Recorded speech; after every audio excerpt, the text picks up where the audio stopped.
पैसे बचाने तो अग्निवीर, ये पैसा बचाने के लिए अग्निवीर योजना लागू किया। किसी ऑफिसर के घर गया, वो ऑफिसर बढ़िया था, उसकी फैमिली अच्छी थी, मेरे से बर्तन नहीं साफ कराए, पोछे नहीं कराए, जूता पॉलिश में करता था, करवाई गई है।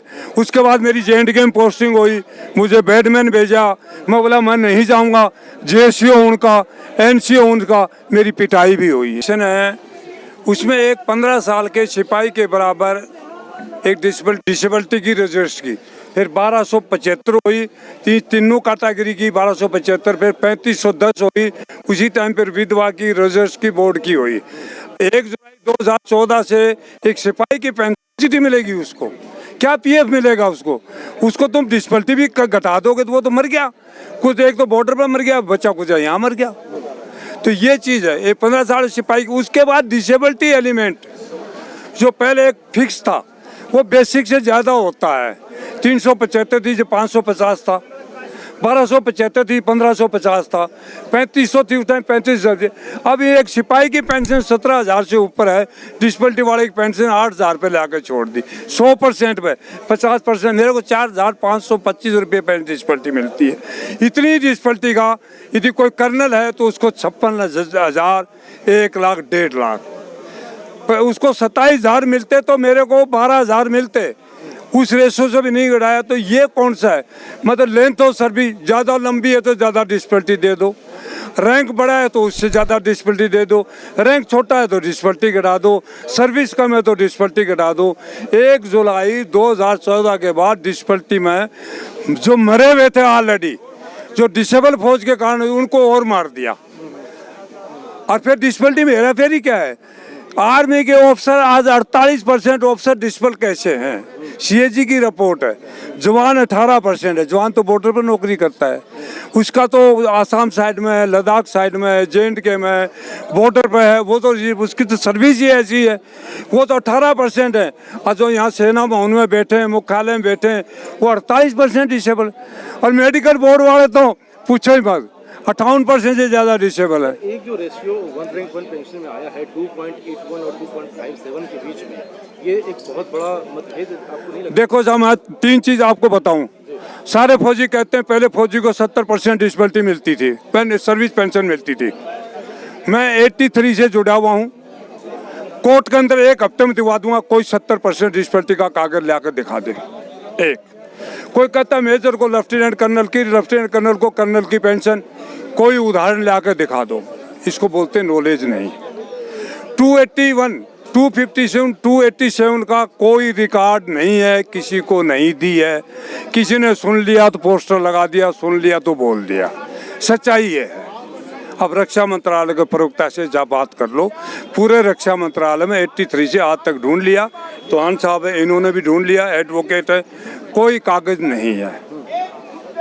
तो सर देखिए, ऑफिसर्स में जिस तरह से ब्यूरोक्रेट्स की बात आप कर रहे थे, कि ब्यूरोक्रेट्स जो है वो सरकार को बरगलाने में सामर्थ्य रखता है, और ब्यूरोक्रेट्स की वजह से ही सरकार जो है फैसला थोड़ा गलत हो जाता है, तो ऐसे क्या कुछ कहेंगे जी? आपको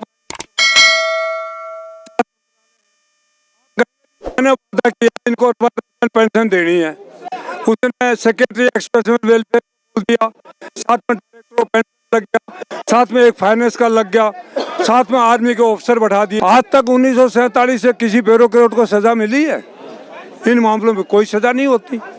वो कहेंगे जी ऐसा नुक्ती चिन्नी लगाते हैं, ऐसा पाठ पढ़ाते हैं, ऐसा फार्मूला बताते हैं, ऐसा दिमाग घुमाते हैं जिसकी पूछो मत। वो तो जलेबी उतार के देते हैं, जलेबी की इमरती है, सब इमरती है, आप खा नहीं सकते, देखते रहो। इमरती कितनी सीधी है, जलेबी कितनी सीधी, आप देख लो, लेकिन आप खा नहीं सकते। ऐसा बनाकर प्रस्तुत करते हैं वो लोग।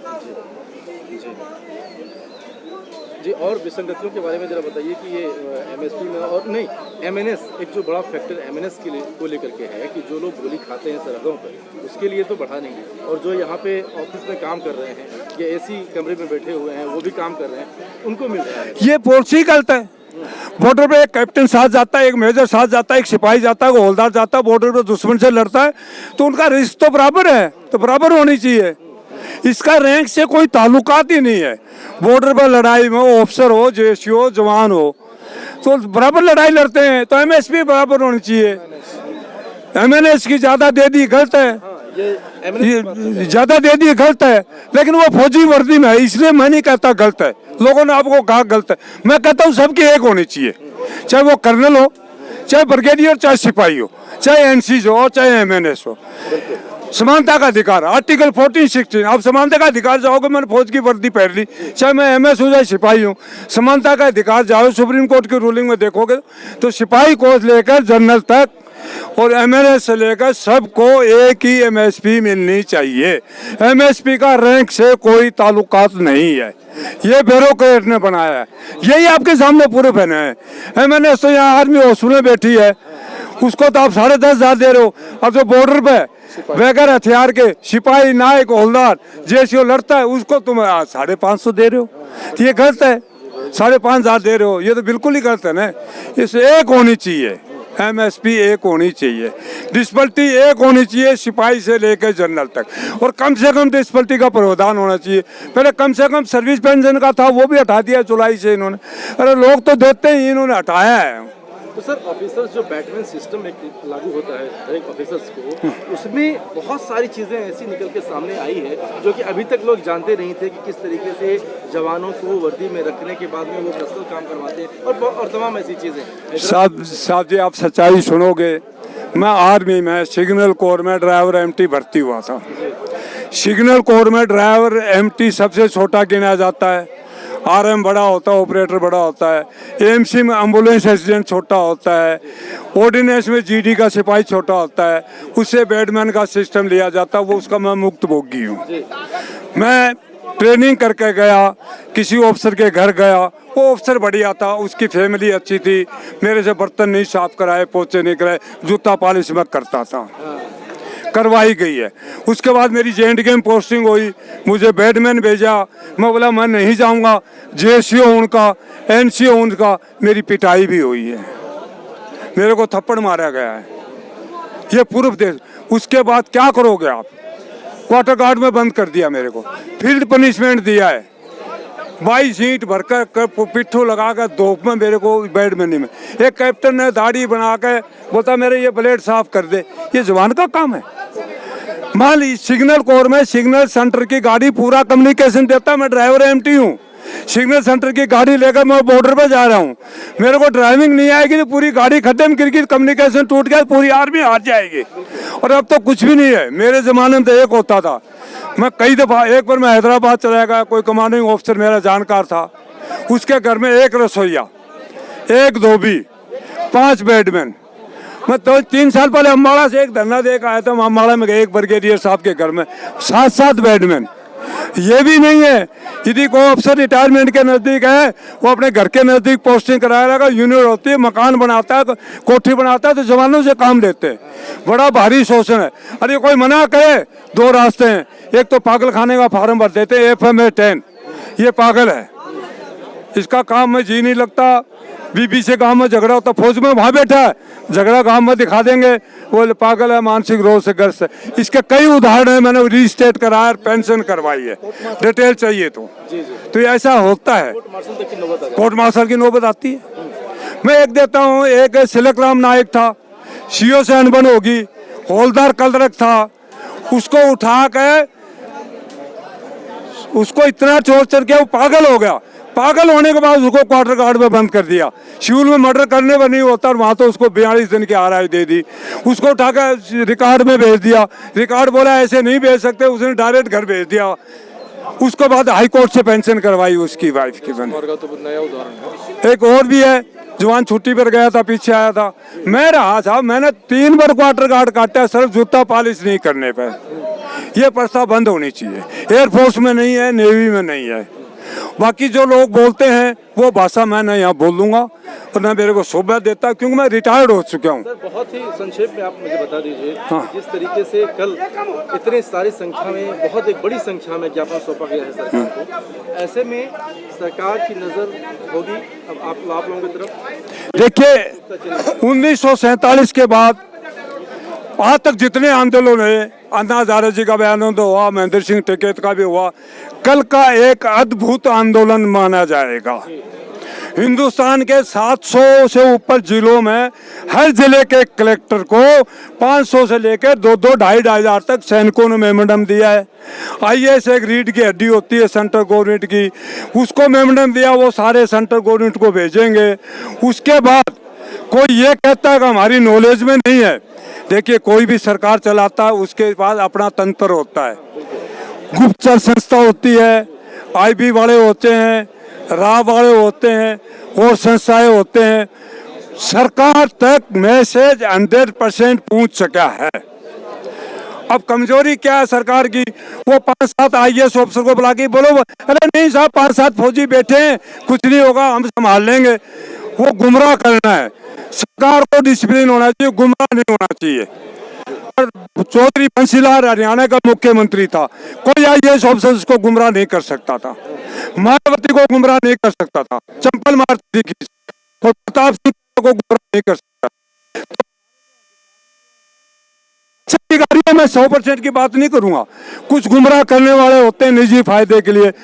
हमारे जो नेता हैं, मंत्री हैं, उनको स्ट्रिक्ट होकर उन अधिकारियों पर सख्त डिसिप्लिन एक्शन लेकर और इस चीज की गहराई में जाकर इस चीज को सुनाई करनी चाहिए, हल करना चाहिए। लेकिन मौजूदा सरकार जो है ये तो कहती है कि ये कोई डिसीजन वो स्वयं लेते हैं, उनके जितने मंत्रिमंडल के लोग हैं वो सभी बोलते हैं कि मोदी जी स्वयं डिसीजन लेते हैं और स्वयं इस पर इम्प्लीमेंट करवाते हैं। मैं इसका एक उदाहरण दे सकता हूँ।